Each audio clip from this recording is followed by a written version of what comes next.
Siyempre, hindi naman totoo. Bawal na sila humawak ng cellphone. Yung lalaki kanina, ya, hawakan mo muna siya. Siya, ma'am. Ya, wala kang kasama yan. Ayun sana sa Oo. slide. Oo. Yun yung room sa amin din. Bawal Kasi na. kung mag-cellphone, tsaka may naluto dito. Ay na makikita niyo yung ano, binabantayan nila.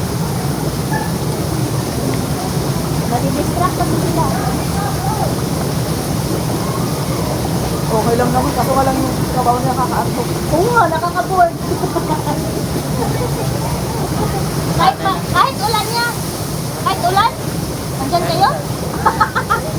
Magpapayong. Paano siya? Basta, kahit baguhin sila, diyan ka lang.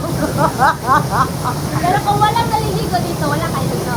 Dito pa rin, nagbabalik. Oh? Ano sila eh, tawag dito. Area na. By area kami. May area kayo?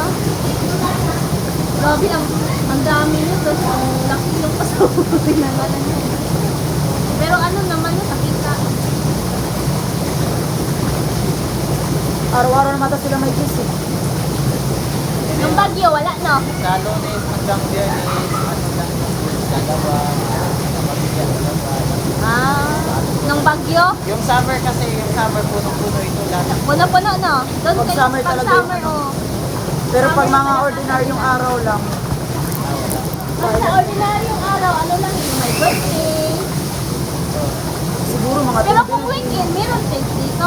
Marami.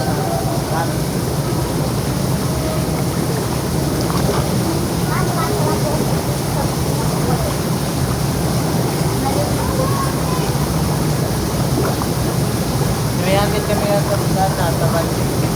sobrang dami nyo. Dami nyo ah. Iba yung lalaki, dami no, mga housekeeping, mga babae. May housekeeping din. May mga room kasi. Yung room namin nandun sa dulo. Sa dulo. Iba yung lalaki, iba din lalaki.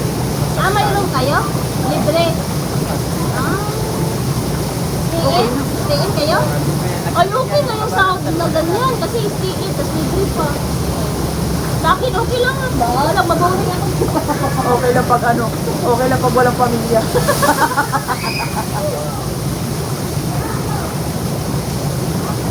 Ano monthly sahod niya? Monthly. Umabot pa 10K. Nice. Kung nag 3 years ka na dito, 10K. Ilang years? 3. Tibay mo, umabot ka ng 3 years dito. 3 taon ka na ba? tapos